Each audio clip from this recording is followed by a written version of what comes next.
Hi there, it's Jonathan Herbst, founder and CEO of Scale Up Growth Up Partners. Welcome again to my Business Focus series, where I'll be chatting with owners, managing directors, founders, and business leaders of scaling companies. It centers around their entrepreneurial journey so far and their aspirations for their companies. But today, it's a great pleasure to interview Andrew Lockwood, who's co-founder and managing director of Top Media Global and a number of other ventures as well. So welcome, Andrew. Great. Thanks, Jonathan. Thank you for having me on your show. Thank you for taking the part. Yeah, pleasure. Okay, so look, why don't you give me a quick rundown? What does Top Media Global do? What do you do? How long have you been doing it? Yeah, for sure. So look, I wear a couple of different hats, as you kind of alluded to. So look, Top Media Global is an ad operations business. Let's say ad operations. We do back end ad trafficking for publishers and advertising agencies. So it's a boutique kind of business. It's an outsourced model. So I've got a team of people in China who do that particular work.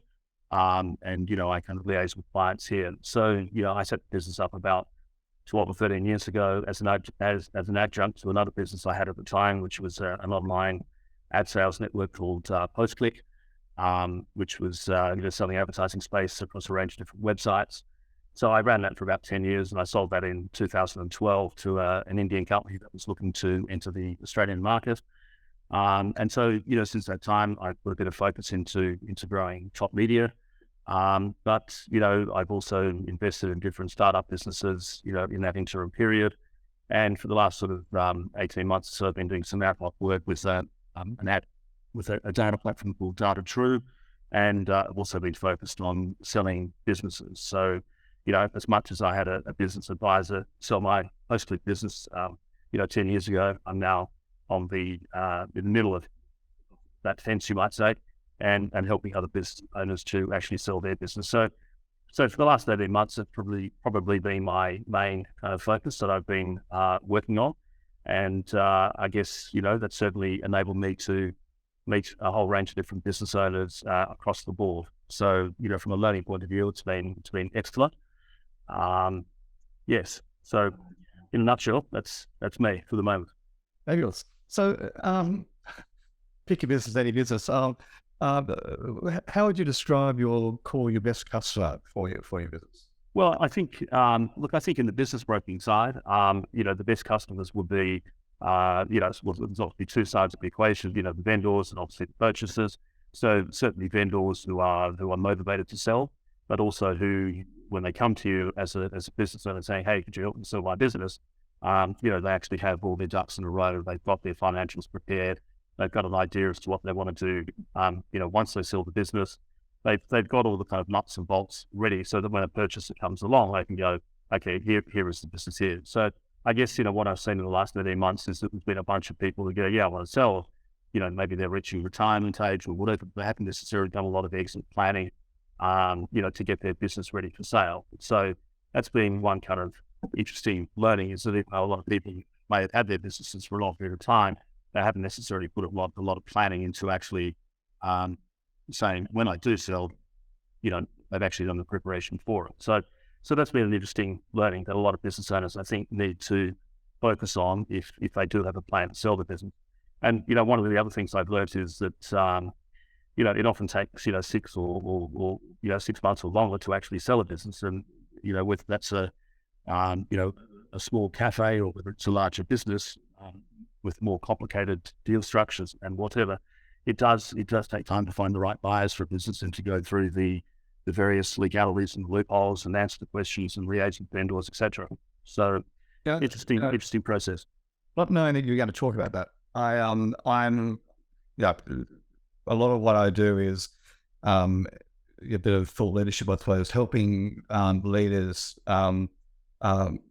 So I'm sitting here writing a blog as we speak, and how to sell your business, how to sell your business. And the stat I've got right in front of me right now is the Australian Bureau of Statistics estimates that more than 100,000 baby boomers in Australia will be looking to sell their businesses between 2023 and 2026.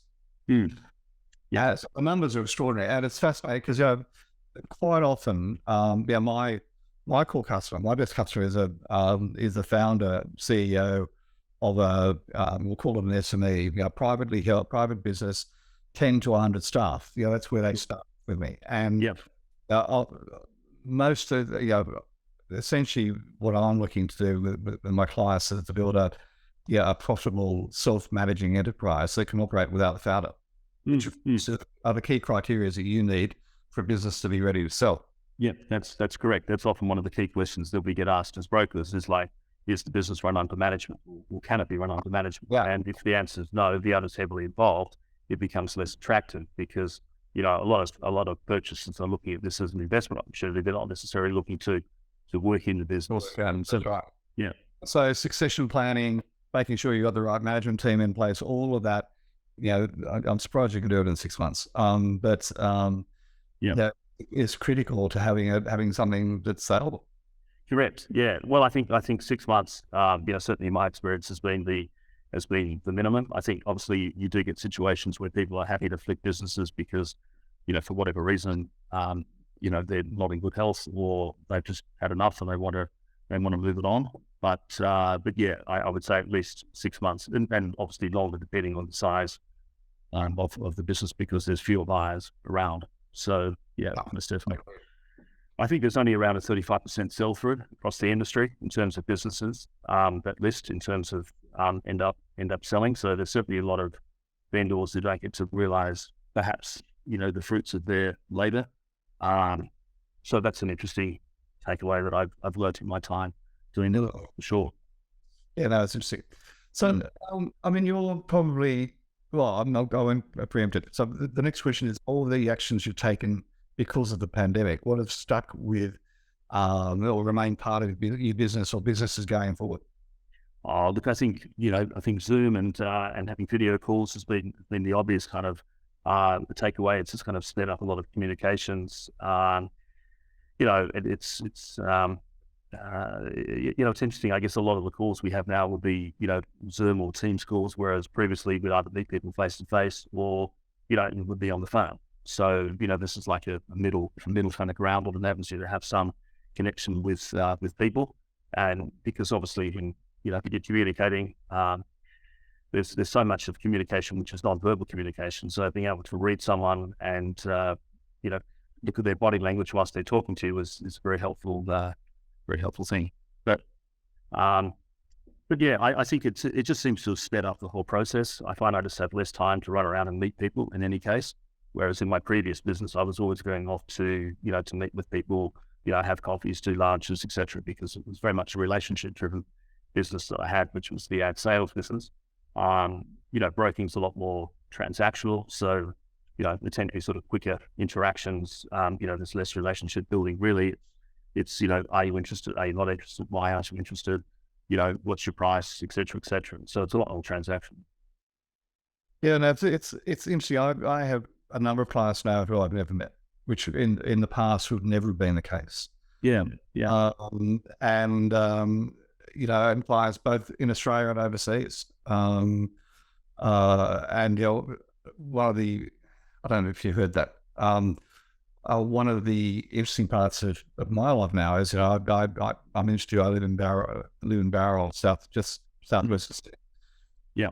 And I can do all my coaching here on Zoom, if I choose. But one of the great benefits for me is we end up buying the house next door to where we live, and that's now my office. And what I just said was my children coming home from school into the office. So that I won't call it work-life balance, but it's got lots of upside for me. Yeah, well, that's true. And look, I mostly work from home, an office at home. But I tend to find if I'm working for one place for a period of time too long, I get a bit stale. So as much as I like, living near the water where I do, it is good to get into the city to meet other people. It's also surround yourself with other people. I think just being in that environment helps keep you motivated as well. So yeah, I don't disagree with that at all.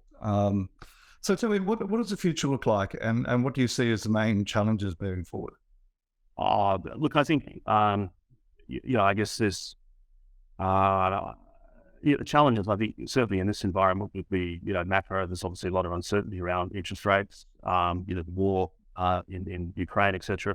So so I think in terms of people perhaps trying to get finance to buy businesses, banks are perhaps knocking some people back. They're having to look at alternative sources of financing.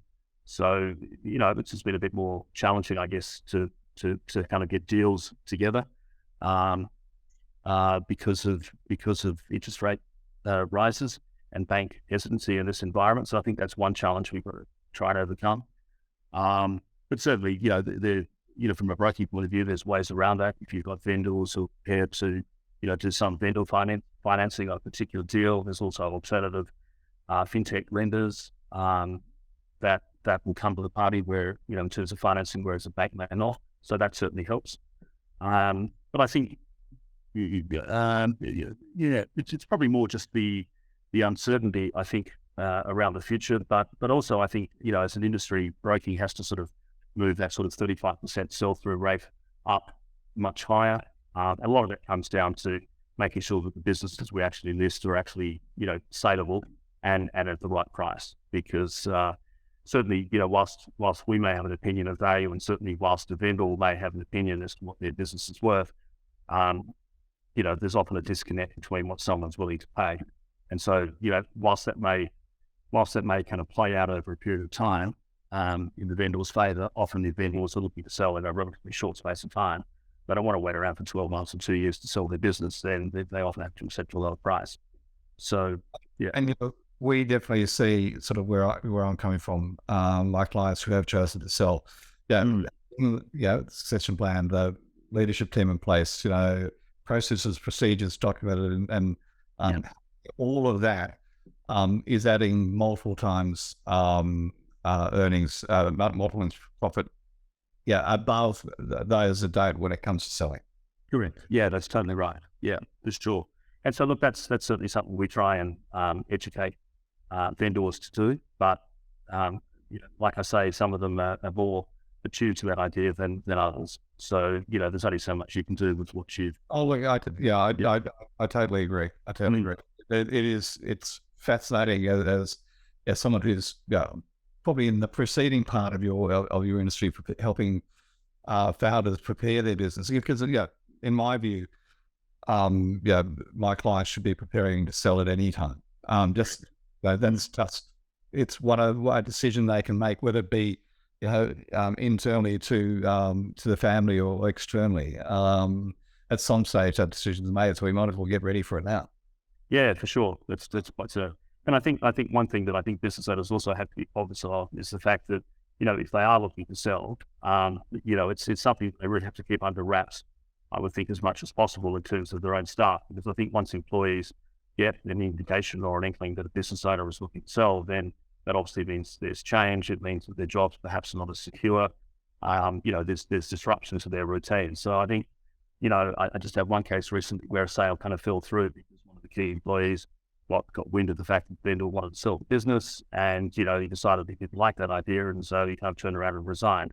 So it's a bit of a challenge, because you've got purchasers who want to actually make sure that key employees will stay in their business, but then equally too, you've got vendors who don't want to kind of open the door too much to let the purchaser come in prior to signing the contract for sale. So it's a good one. I think that's it's a really interesting point. It's one of those things that getting the culture and values of the business right, and the amount of information you share is a critical piece, and it's that hiring the leadership team around you that fit with that, and see potential in it too, for that matter. I've had one client last year where, instead of selling, the leadership team did a management buyout, as an example. Yes. Well, that's a good thing, because they obviously know the business intimately, and they know where the skeletons are or not, as the case may be. So exactly right. So tell me, what is the future look? Sorry, Rob, I asked you that. The biggest learning since you've been a business owner? Well, obviously as a broker, I kind of, run my own business. I subcontract to a company called Link Business Brokers. But, we kind of essentially run our own businesses, and we, do all the back end of the marketing and lead us different leads, etc. But look, I've obviously run my own business before, managed a team of 25 people. you're in charge of your own destiny. So you control your day. And so sometimes you really feel like working 100% and sometimes you don't feel like working at all. So that's one thing I guess you need to be cognizant of, is that you've got to have the energy to keep going when times are not so good. And I think the way that you kind of do that is to ensure that you look after your mental health, your physical health. So, exercising, being out in nature, whatever it is that helps you to relax and to de-stress. I think it's really, really important to do that, because otherwise you're not going to function at your best. If you're, stressed and working, 12, 15 hour days, you're not going to be your best self. So that's certainly one thing I've learned. Yeah, I totally agree. And that additional one, which you sort of alluded to, is getting enough sleep. Correct. Quite so. Yeah, most definitely. So, look, I think, one of the podcasts that I was just listening to the other day was, a guy called Mark Lewis, who, the ex-Wizard guy. And I saw him speak at a conference a few weeks ago called Humankind, and he was one of the kind of key speakers there. And, as someone who I would see as being a successful individual, he certainly got it made in terms of, money, but also I think he's now got a more balanced view of life. And, he's 67, he's pretty fit, he's tanned, he's healthy, he wants to live to 100. So he's kind of hacking himself, if you like, to ensure that he can do that. And certainly sleep and exercise were two of the keys, and eating well and healthily were three of the things that he mentioned as being key to, ensuring, longevity. It's interesting. There is I've just been with me. There's a called, I'm not sure, nowhere near as fit as I should be, but I've got an 8 and 9-year-old who sort of keep me on my toes a bit. Yes, I can imagine. But there's a book called Light Force by David Sinclair. Right.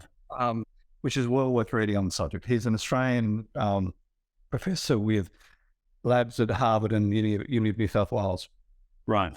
Probably the leading expert on aging or anti-aging. Yeah. Is it Light Force or Life Force? Life, LAFE. Force. Oh, Life. Yep. Okay. Some of the things he brings out, which are a little bit out there. The basics: exercise, eating well, sleeping well, that stuff. Yeah, sure. For me, one of the things is having communication and mates. But they're some of the things he brings out. It's all worth a read. Yeah. Well, that's right. So, yeah, most definitely. Yeah, big believer in that. So when you think of the word successful, who's the first person who comes to mind and why? Well, I think, just probably Mark Lewis is one guy, but because, he's sort of top of mind. So, I would definitely say I would see him. I mean, success is not just, financial success, because you could say that, Mark Zuckerberg is financially successful, and there's many other examples closer to home here in Australia from that point of view. But I think being successful is not just being successful financially and in business, but also in other areas of your life. Family, relationships, being a true human, essentially. So I think the definition of success seems to have broadened a lot, I think, over the last 10 years. I think people tended to look at it in a very narrow sense. And I think it's becoming increasingly more common that people are now looking at a broader range of parameters to define what is successful. So it's interesting you say that. The CEOs, founders that I've interviewed, I think you're number 70 in this series. There's quite a generational a divide on the idea of success. Older versus younger. Sure. Yeah. And younger are much more about a rounded life generally. It's worth going through and having listened to some of them. You really pick up some good points. Yeah. Well, I'm definitely on the older side, as you can probably tell, but I've had to embrace a more modern perspective on that. So yeah, it's been good. Well, I'm sort of up there with you. I'm 63 next month, so okay. But as I said, my 8 and 9-year-old keep me going. Yeah, got it. We're the same age. So there you go. Well, you mentioned Mark Lewis. Books, biographies, podcasts you'd recommend?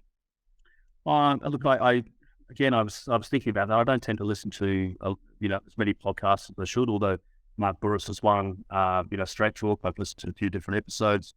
I thought that was very good. I think I've ducked in and out of some of Tim Ferrisson's podcasts from time to time. But I guess from a reading point of view, I read The Economist, and I tend to find that there's a whole range of different articles and topics, and it just helps to broaden your view of the world, because it's not just about Australia, but or even in the US, it's a lot more of a pan approach. So look, I find that good. So yeah, I tend to sort of read in chunks. I don't tend to sit down and read a lot for a long period of time. I've got a few different books. I think the last book I finished was by a guy called Ben Hubbard, who has written the biography on Mohammed bin Salman called MBS, his rise to power. So not strictly a business book, but it's a biography of a guy who is a very interesting and complex character.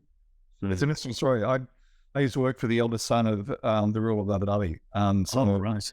Sibak, and a very, very different way of being raised, being educated, being trained. Yeah.